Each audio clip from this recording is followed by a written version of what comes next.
오늘 본문을 가지고 다시 느낌표라는 제목으로 함께 하나님 말씀 전하겠습니다. 한번 따라해 보시죠. 다시 느낌표. 네, 느낌표를 꼭 가져가십시오. 마음속에 다시 느낌표까지 가져가셔야 됩니다.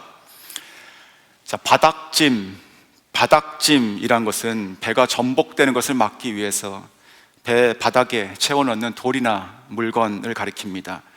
옛날에는 보통 그 배 아래에다 돌을 놨습니다. 하지만 선박이 커지고 또 기술이 발전함에 따라서 돌 대신 큰 탱크를 놓고 물을 채워서 쓰는데, 그것을 저희는 평형수 이렇게 부르기도 합니다. 자, 바닥짐은 어떠한 외부의 자극과 그리고 움직임에도 배가 균형을 잃지 않도록, 전복되지 않도록 합니다. 그리고 안정을 취하게 해주는 균형추 같은 역할을 하게 됩니다. 자, 우리의 영혼에도 이러한 균형추, 즉 무게 중심이 있습니다.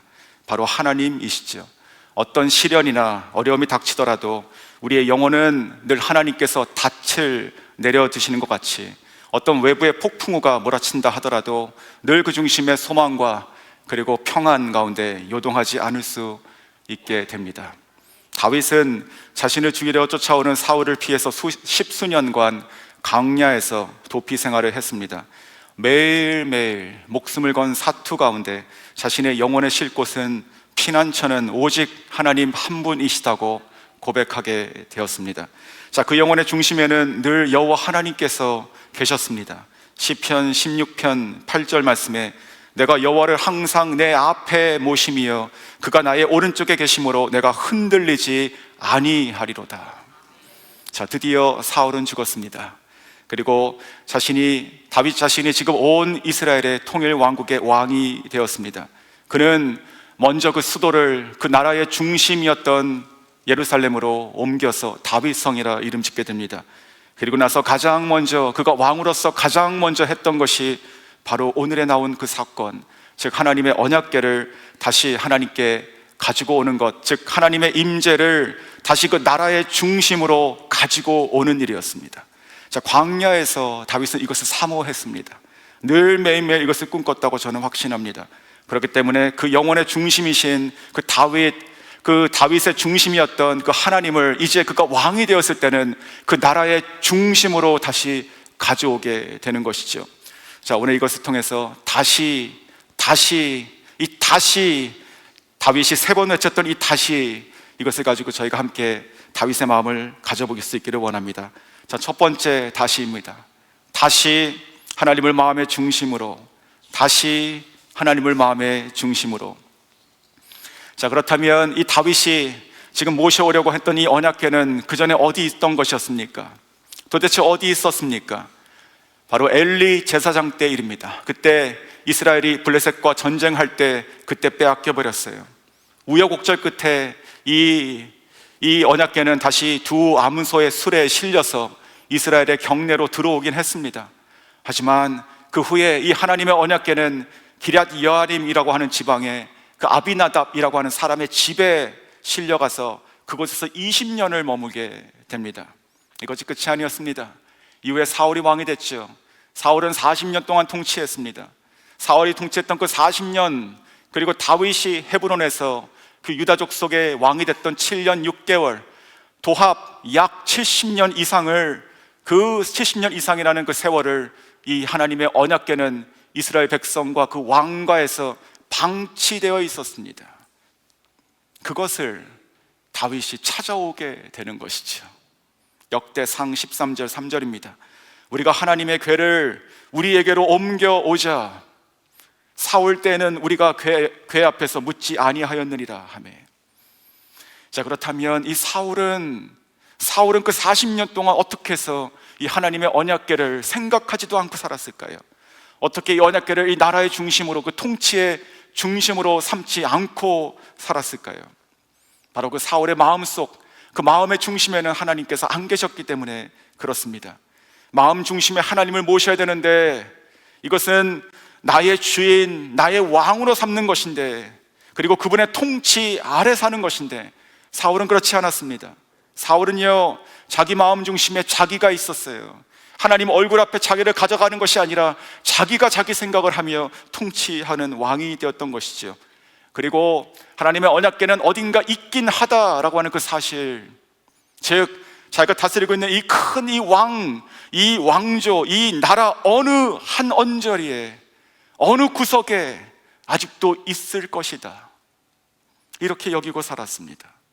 어쩌면 이 사울은 하나님의 이 언약궤, 임재 상징인 언약궤를 삶의 주인, 그리고 나라의 이 통치자로 모시는 것이 아니라 그저 정치적인 도구, 자기에게 문제가 닥칠 때 그것을 해결하기 위한 어떠한 수단으로만 여겼을지도 모릅니다. 그래서 그의 인생의 마지막을 기록하고 있는 사무엘상 28장을 보면 사울은 통치 후반에 블레셋 군대와 다시 전쟁하게 나는데, 그때 여호와께 어떻게 해야 할지를 묻기 위해서 하나님께 찾아가지 않고 신접한 여인에게 찾아가게 됩니다. 그런 사울에게 하나님은 함께 하실 수 없게 되는 것이죠.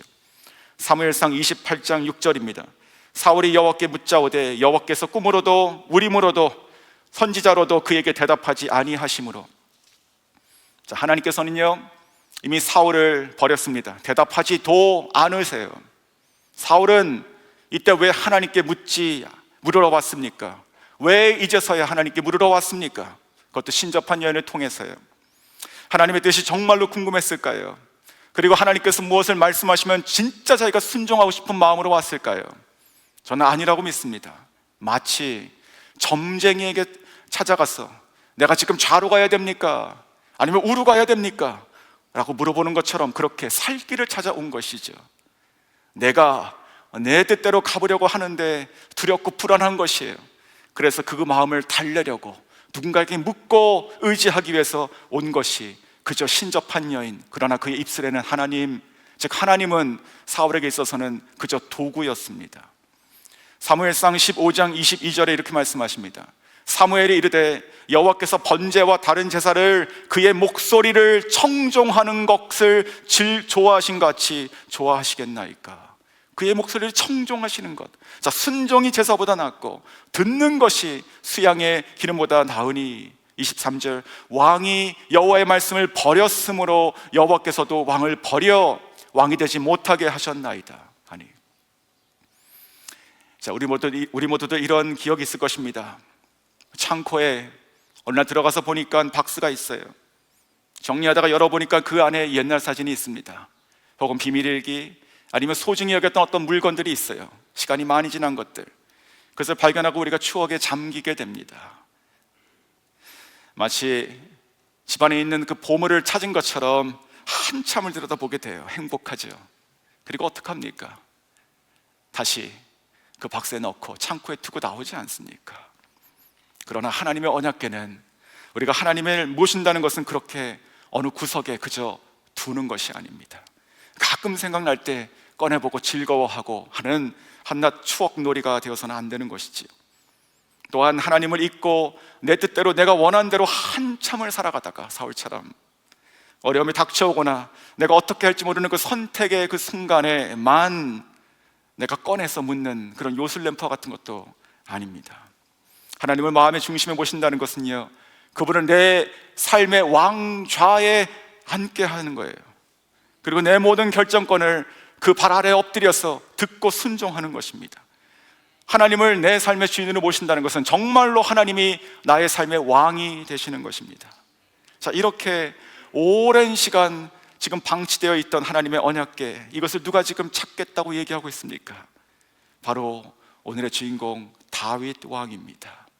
다윗에게는 이 하나님의 언약궤를 모시는 것이, 이 다윗성 예루살렘으로 다시 모셔온다는 것이, 즉 하나님을 다윗 삶의 중심이었던 그 하나님을 다시 이제 내가 왕으로 통치할 이 나라의 중심으로 모셔오는 것, 이것을 1분 1초도 미룰 수가 없는 일이었습니다. 다윗에게는 그 무엇보다도 가장 우선되고 중요한 일이었어요.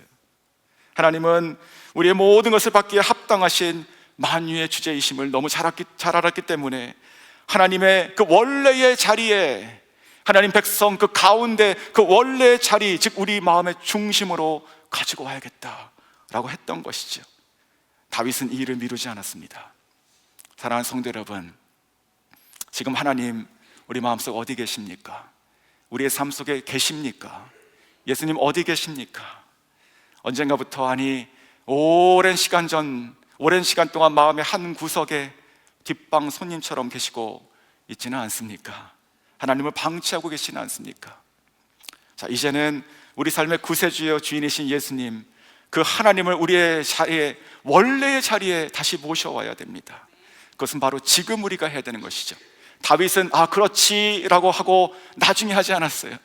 바로 했어요. 바로 오늘 이 시간이 우리가 하나님을 다시 우리 마음 가운데 중심에 모셔올 때가 됩니다. 선교제 어떤 선교사님의 고백을 제가 이렇게 들은 기억이 있습니다. 저는 기도할 때 예수님의 마음으로 기도하게 해달라고 항상 기도하고 소망을 가지고 기도하려고 애를 씁니다. 하지만 전심으로 기도하고 하나님께 나아가다가도 때때로 나의 생각 가운데 여러 근심과 걱정들, 딴 생각이 자꾸 들어옵니다. 그래서 전심의 마음의 그 집중이 흐트러질 때가 있습니다. 그럴 때마다 나는 소리내어서 이렇게 얘기합니다. 다시 주님께. 그래도 안 되면 나는 더 크게 소리내서 얘기합니다. 다시 주님께. 사랑하는 성도 여러분, 오늘 이것을 한번 외쳐보십시오. 다시 나의 생각과 마음과 나의 인생을 내가 다시 주님께, 주님을 내 인생의 중심으로 모셔오겠다, 그렇게 외치시고 결단하시고 나의 자리를 기꺼이 하나님께 내어드리는 참으로 복된 오늘 될 수 있기를 주님의 이름으로 축원합니다. 자, 두 번째 다시입니다. 다시 주의 방법대로. 자, 이 다윗은 이러한 결정을 가지고 그 언약궤를 모셔오기 위해서 정말 이 오랜 수건을 풀기 위해서 최선을 다합니다. 정말 심혈을 다 기울여요. 그가 왕으로 할 수 있는 그 스케일을 가지고 움직이기 시작합니다. 사무엘하 6장 1절에 이렇게 말씀하세요. 다윗이 이스라엘에서 뽑은 무리 3만 명을 다시 모으고 다윗이 일어나 자기와 함께 있는 모든 사람과 더불어 바알레 유다로 가서 거기서 하나님의 궤를 메어 오려 하니. 그 다음에 같은 장 5절에 이렇게 얘기합니다. 다윗과 이스라엘 온 족속은 잣나무로 만든 여러 가지 악기와 수금과 비파와 소고와 양금과 재금으로 여호와 앞에서 연주하더라. 자, 이 언약궤를 다시 찾아와서 이 예루살렘으로 모셔오기 위해서 다윗은 정예부대 3만 명을 동원해요. 3만 명. 그리고 그 앞에서 수많은 악기 부는 자들을 세워서 그 앞에서 전심으로 기뻐하며 연주하게 합니다. 자, 그런데 이 상황 가운데 누가 이것을 지금 짊어지고 있을까요? 자, 사무엘하 6장 3절에 이렇게 얘기합니다. 그들이 하나님의 궤를 새 수레에 싣고 산에 있는 아비나답의 집에서 나오는데 아비나답의 아들 우사와 아효가 그 새 수레를 모니라. 자, 아비나답, 즉 사울 이전 그 20년 동안 이것을 가지고 있었던 그 사람입니다. 그 사람의 아들, 시간적으로는 손자가 되겠죠.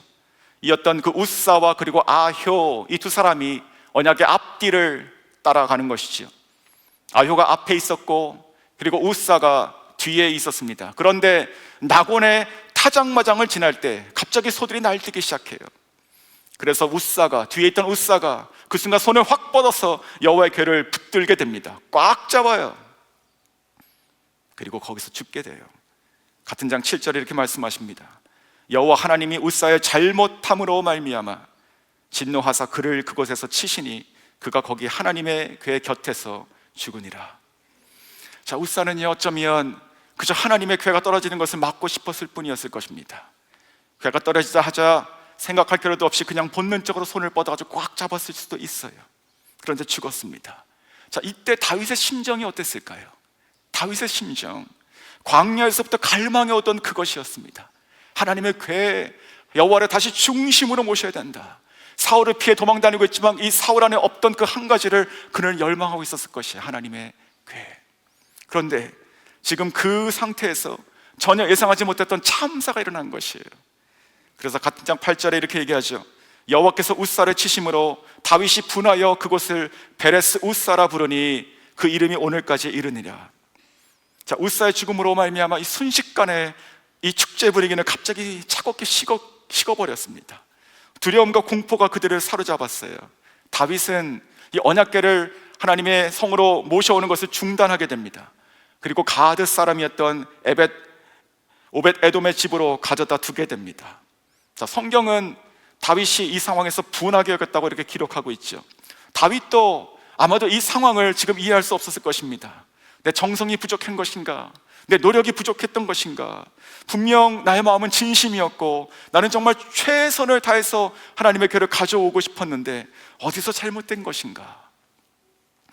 자, 우리도 우리의 열심과 그리고 열정을 가지고 최선을 가지고 하나님께 드리고 살아가지만 우리가 원치 않는 어떤 예상하지 못한 그런 결과들로 인해서 혹은 반대와 부정적인 결과들을 통해서 우리가 하나님께 서운한 감정을 갖기도 하게 됩니다.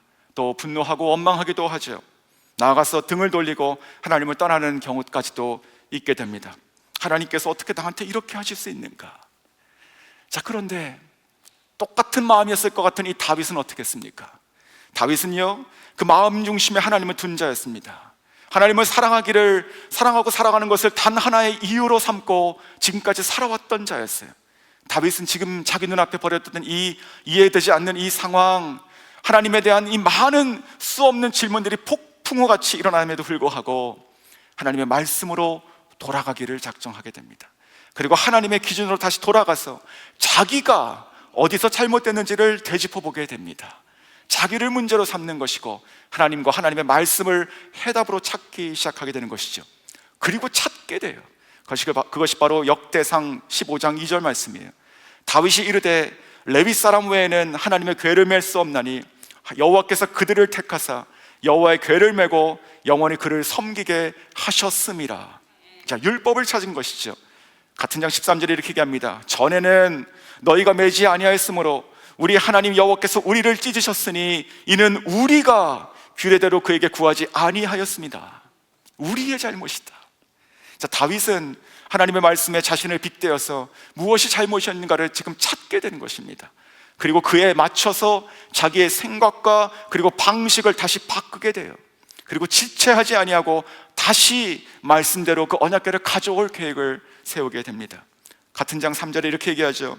다윗이 이스라엘 온 무리를 예루살렘으로 모으고 여호와의 궤를 그 마련한 곳에 메어 올리고자 하여. 그 마련한 곳 바로 다윗의 장막이죠.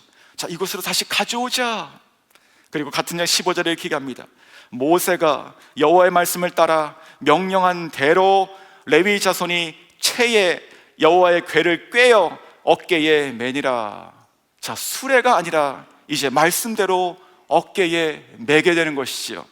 자, 바퀴를 달고 쉽게 빨리 가져오는 것이 아니라 어깨에 매고 한 걸음씩 그 무게를 그대로 짊어지고 천천히 오게 되는 것입니다.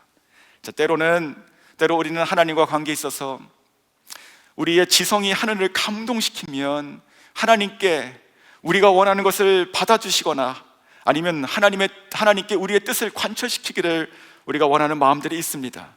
하나님을 향한 그러한 열정들, 그런 열심과 정성은 정말 중요한 것이에요. 정성과 열심이 없는 신앙생활은 정말 마른 장작 같은 그런 몸이 건조할 것입니다. 하지만 우리의 그 열정마저도, 그것이 너무나 중요한 거지만 그 열정마저도 하나님을 아는 지식보다 중요할 수가 없는 것입니다. 하나님께서 무엇을 기뻐하시는지, 하나님께서 무엇을 싫어하시는지, 하나님의 방식과 원칙이 무엇인지를, 그 뜻과 계획이 무엇인지를 우리가 아는 것이 우리가 그저 하나님께 열심을 내는 것보다 훨씬 더 앞선 것이고 중요하다는 말씀이죠. 사도 바울도 이렇게 얘기합니다. 로마서 10장 2절과 3절 말씀이에요. 내가 증언하노니 그들이 하나님께 열심히 있으나 올바른 지식을 따른 것이 아니니라. 하나님의 의를 모르고 자기의 의를 세우려고 힘써 하나님의 의에 복종하지 아니하였느니라. 자, 올바른 지식, 이 하나님의 말씀이 뭐라고 하는지를 알려 하지 않고요, 자기의 열심으로 하나님을 섬겼다고요. 그러면 자기도 모르게 하나님의 의가 아니라 자기의 의가 나타나게 되는 것이고 결국은 하나님께 불순종하게 된다는 말씀입니다. 자, 호세아 6장 1절에 이렇게 말씀하시죠. 오라, 다시 오라. 우리가 여호와께로 돌아가자.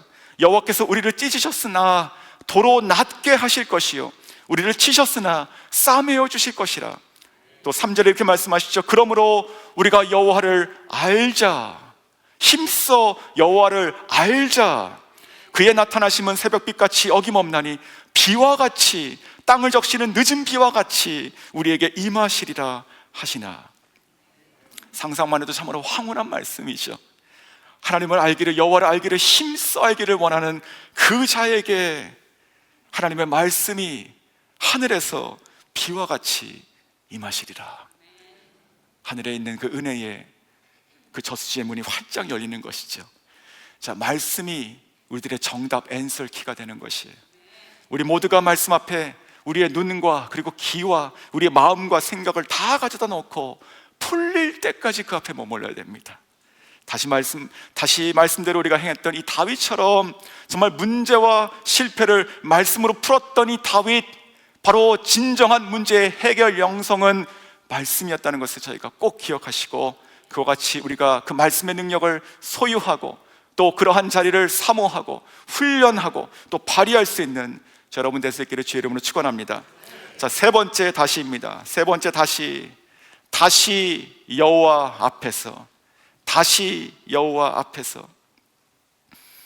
자, 다윗은 하나님의 말씀대로 다시 정비하여 온 이스라엘과 함께 오벳 에돔의 집으로 잠시 두었던 그 언약궤를 지금 모셔올 준비를 지금 다시 하게 됩니다. 자, 오벳 에돔의 집에서 레위인들은 그들의 어깨에 언약궤를 매게 하고 그리고 한 발짝씩 걸어 나오게 됩니다. 다윗과 모든 이스라엘 백성들은 정말 두렵고 떨리는 마음으로 숨죽이고 지켜봤을 것입니다. 그것이 바로 오늘 읽었던 저희들의 본문이에요. 자, 사무엘하 6장 13절과 14절입니다. 여호와의 궤를 맨 사람들이 6걸음을 가매 다윗이 소와 살찐 송아지로 제사를 드리고 다윗이 여호와 앞에서 힘을 다하여 춤을 추는데 그때 다윗이 배 에봇을 입었더라. 다윗과 온 이스라엘 족속이 즐거이 환호하며 나팔을 불고 여호와의 궤를 메어 오니라. 자, 마침내 여호와의 궤를 맨 사람들이 지금 6걸음을 가는데도 죽지 않는 것을 봤습니다. 그래서 다윗이 온 그 백성과 함께 감사의 제사를 드리며 그 앞에서 즐거이 환호하고 그리고 악기를 연주하며 온 힘을 다하여 기뻐 춤을 추고 뛰고 있어요. 드디어 우리 하나님의 임재가, 우리가 하나님의 임재를 우리의 중심에 다시 모실 수 있게 되었다. 드디어 하나님께서 허락하신다. 우사의 기억이 그들 가운데 아직 생생할 때입니다. 3개월밖에 안 지났어요. 아마도 이 6걸음 이전에 그들이 채에 깨서 이렇게 들어 올려는 그 순간, 일어나는 그 순간도 두려웠을 것입니다. 죽지 않을까? 그리고 한 걸음을 내딛었어요. 죽지 않을까? 그런데 안 죽었어요. 그렇게 한 걸음씩 내딛는 것을 다윗은 그 앞에서 지켜봤을 것입니다. 그러면서 그 6걸음을 향해서 나오는 그 순간 그는 깨닫게 되는 것이에요. 하나님의 임재가 우리에게 오시는구나. 하나님의 임재가 다시 우리에게 허락되는구나. 그래서 그 순간 그 6걸음을 통해서 자기에게 다가오는 그 하나님의 임재를 보며 그 더 이상 그들 가운데 있는 의심과 두려움과 공포, 이런 것들은 사라지었습니다. 그래서 다윗이 주체할 수 없도록 그곳에 뛰어가서 맞이하게 되는 거예요. 뛰어가서. 이것은요, 행사가 아니에요. 하나님의 임재가 70년 그 이상 오랫동안 방치되었던 그 임재가 그 하나님의 노가 풀리고 다시 이스라엘 백성 우리 가운데 들어오시는 그 6걸음을 보며 다윗은 주체할 수 없는 기쁨으로 뛰어가서 맞이하게 됩니다. 이것이 바로 오늘 드렸던 감사의 제사고 그리고 찬송과 춤입니다. 사무엘하 오늘 6장 14절에서 21절 오늘 본문을 보면 언약궤를 다윗성으로 모셔오는 것까지가 나오고 있습니다.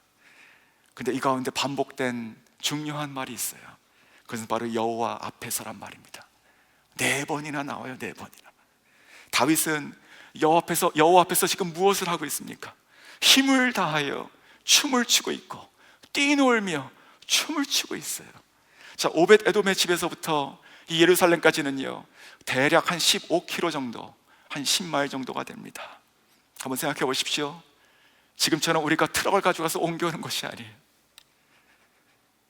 메고 오는 것입니다. 자, 언약궤를 메고 한 걸음씩 오는 거예요. 조심스럽게, 그러나 기쁘게. 이것은요 분명 육체적으로 힘든 것입니다. 시간도 많이 걸리는 것이에요. 몇 시간 걸렸을까요? 그런데 다윗도요, 그리고 이 레위인들도 그리고 그것에 있어 모든 백성들이 지금 여호와 앞에서 그의 임재하심이 다시 우리의 중심 가운데, 다시 이 나라의 중심에 회복되는 광경을 보며 그들은 기뻐하게 되는 것이죠. 그 임재가 다시 하나님이 중심으로 들어오는 것을 보며 그는 춤을 추게 되는 것입니다. 다윗이 이 순간에 얼마나 열망했습니까? 다윗이 얼마나 꿈꿨어요. 10마일이요? 아니 100마일이라 하더라도 다윗은 오늘 이 본문처럼 처음부터 끝까지 계속 춤을 췄을 것입니다. 이 모습을 바라보셨던 하늘에 계셨던 하나님께서 얼마나 기쁘셨을까요? 저 다윗이 나를 저렇게 쫓아가는 저 마음이 내 마음에 합하다, 이렇게 말씀하셨을 것입니다. 그런데 아주 대조적인 사람이 나오죠. 이 기쁨의 향연에 참여하지 못하는 한 사람이 나옵니다. 그는 바로 사울의 딸, 왕의 딸 공주, 그리고 다윗의 아내였던 미갈이었습니다. 자, 오늘 본문 16절이죠. 여호와의 궤가 다윗성으로 들어올 때에 사울의 딸 미갈이 창으로 내다보다가 다윗 왕이 여호와 앞에서 뛰놀며 춤추는 것을 보고 심중에 그를 업신여기니라. 자, 예루살렘까지 지금 오랜 몇 시간 동안 지금 걸렸습니다. 그 제사장들의 그 걷는 속도에 따라 가지고 다 천천히 왔어요. 그리고 계속 기뻐 뛰며 연주하며 찬양하며 왔어요. 그들의 몸은 다윗뿐만이 아니고 다 땀으로 흠뻑 젖었을 것이. 그 모습을 눈으로 봤던, 얼마나 컸을까요? 그 창문이요, 요 사각 조그만 사각 창문으로 내다봤던 미갈, 뭐가 보였습니까? 천박하다. 저 모습이 천박하다. 다윗이 이 언약궤를 다윗의 장막에 들여놓고 다윗 자신의 가족을 축복하러 옵니다. 미갈을 만나는 것이죠. 그때 이렇게 조롱하듯 얘기합니다. 20절이죠. 이스라엘 왕이 오늘 어떻게 영화로우신지 방탕한 자가 염치 없이 자기의 몸을 드러내는 것처럼 오늘 그의 신복의 계집종의 눈앞에서 몸을 드러내셨습니다. 자, 이것을 세 번역으로 읽으면 이렇게 됩니다. 오늘 이스라엘의 왕이 건달패들이 맨살을 드러내고 춤을 추듯이 신하들의 아내가 보는 앞에서 몸을 드러내며 춤을 추셨으니 왕의 채통이 어떻게 되겠습니까? 자, 미갈은 왜 이 엄청난 순간에, 이 엄청난 축복과 기쁨의 이 축제에 함께 동참하지 못하게 됩니까? 왜 이 기쁨의 이 순간에 자기 혼자 멀리서 자기 방, 자기 세계 안에서 그 조그만 그 사각 창문을 통해 가지고 왜 다윗을, 여호와 앞에서 춤추는 다윗을 정죄하고 판단하게 됐을까요? 그에게는요, 하나님 앞이 아니라 사람들 앞에 자기 모습이 더 중요했던 것이죠. 하나님이 나를 어떻게 생각하실까가 아니라 사람들이 나를 보고 어떻게 평가할까, 이것이 더 중요했던 것입니다. 말씀 묵상하며 이 미갈이 저는 참으로 안타까웠습니다. 물론 잘못한 것이죠. 그런데 이렇게 살아가는 인생이 얼마나 비참합니까? 얼마나 무거워요. 하루하루 살아가는 게 얼마나 힘듭니까? 하나님 앞에 하나님을 예배하러 나가고 주님을 섬기고 살아가야 되는데, 기쁘게 자유하게 뛰고 찬양하고 살아가야 되는데 자기 주변에 있는 사람들을 계속 의식하고 살아가는 것이죠. 자, 이와는 대조적으로 이 왕의 채통이요, 위신이요, 체면이요, 자, 이런 거 다 훌훌 벗어버리고 얇은 베옷 하나만 입고 힘을 다해 춤추고 있는 이 다윗의 모습은 너무나도 자유롭고 너무나도 찬란하고 가벼워 보입니다. 그렇지 않습니까? 자신의 업신여기고 비판하는 미갈 앞에서 이는 여호와 앞에서 한 것이다. 이 사람아, 여호와 앞에서 한 것이다. 그가 너의 아버지와 그의 온 집을 버리시고 나를 택하시고 나를 여호와의 백성 이스라엘의 주권자로 삼으셨으니 내가 여호와 앞에서 내가 뛰놀리라. 내가 이보다 더 낮아진다 하더라도, 내가 정말로 천박해진다 하더라도 나는 뛰놀리라. 라고 당당하게 선포했던 이 다윗이 되는 것입니다. 사랑하는 성도 여러분, 이와 같은 다윗의 자유함, 이 예배의 기쁨을 정말 우리가 다시 회복하고 맛보고 싶지 않습니까? 언제 이렇게 하나님을 기뻐하시고 그저 아이같이 손을 들고 찬양하신 기억이 언제 마지막이십니까? 아니면 혹시 저희 가운데 한 번도 그래 본 적 없으신 분 계십니까? 혹시 지금 이 순간도 이렇게 생각하십니까?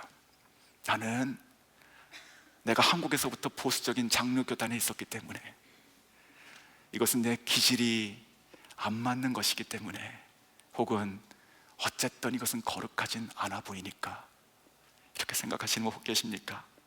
하지만 이 다윗의 기쁨이 어디서 왔는지 저희가 꼭 봐야 됩니다. 다윗의 기쁨은요, 다른 것에서 오지 않았어요. 즉 이런 것이지요. 내가 언약궤를 정말 이 성으로 내가 다시 옮기기로 작정했는데 이제 내가 그것을 성취했구나, 내가 뜻한 것을 내가 성취했구나, 여기서 나온 기쁨은 아니었어요. 또 하나, 내가 이전에 실패했는데 내가 이제 성공했구나 라고 하는 그 체면과 안도감도 아니었습니다. 다윗의 기쁨은요, 온전히 하나님께만 있었어요. 하나님의 임재와 영광이 다시 이스라엘의 중심으로 오셨다, 하나님께서 다시 이 중심으로 오셨다, 하나님이 왕이시다 라고 하는 그거 하나밖에 없었던 것이지요. 이것은 다윗의 평생의 정신이었습니다. 그가 다윗이 왕이 되기 전에도 그랬어요. 들판에서 양을 칠 때도 그의 시편을 보면 똑같습니다. 그리고 골리앗을 싸우고 이겼을 때도 똑같아요. 그가 사울을 피해서 도망다니는 그 광야에서도 똑같아요. 그는 언제나 여호와는 나의 피난처시고 내가 하나님만 사모하고 바라며 주를 경배하나이다 라고 하면 어디서든지 주님을 모시고 그 자기의 삶의 왕자에 모시고 살았던 것이죠. 그것이 속에서 튀게 터져나온 것이에요. 자기가 왕으로서 이제는 자기 한 사람의 인생이 아니라 온 나라와 온 백성의 삶의 중심에, 통치의 중심에 여호와의 임재가 들어오는 것을 보면서 마치 십수년간 그 안에서 정말 엄청난 압력으로, 터지지 못하는 그 압력으로 잠궈 있었던 그 온천수와 지하수가 터져나온 것 같은 그러한 기쁨이 지금 나오게 되는 것이지요. 시편 5편 11절에 이렇게 말씀하셨습니다. 주께 피하는 모든 사람은 다 기뻐하며 주의 보호를 말미암아 영원히 기뻐 외치고 주의 이름을 사랑하는 자들은 주를 즐거워하리이다. 시편 68편 3절 말씀, 의인은 기뻐하며 하나님 앞에서 뛰놀며 기뻐하고 즐거워하나이다. 사랑하는 성도 여러분, 말씀을 맺겠습니다. 다윗의 이 기쁨 정말로 원하십니까? 정말 내 삶 가운데 이러한 예배, 나 이러한 자유함, 이러한 정말 소리침을 사모하십니까? 그렇다면 우리가 다시 주님께 돌아가야 됩니다. 다시 나의 삶을, 나의 마음과 생각의 중심을 하나님께로 내어드리고, 내가 하나님의 얼굴 앞에 나아가서 정직한 마음으로 겸손하게 끝까지 그 앞에서 기다리더라도 내가 하나님 없으면 살 수가 없다는 마음으로 살아가야 되는 것이지요. 다시 하나님을 삶의 중심으로, 그리고 하나님의 방법대로 다시 고쳐고, 그리고 무엇보다도 여호와 앞에서 마음껏 하나님을 기뻐하시고 회복되는 그 참된 예배자의 영성이 저희와 저희 가정과 저희 교회에 영원토록 함께 하시기에 주님의 이름으로 축원합니다.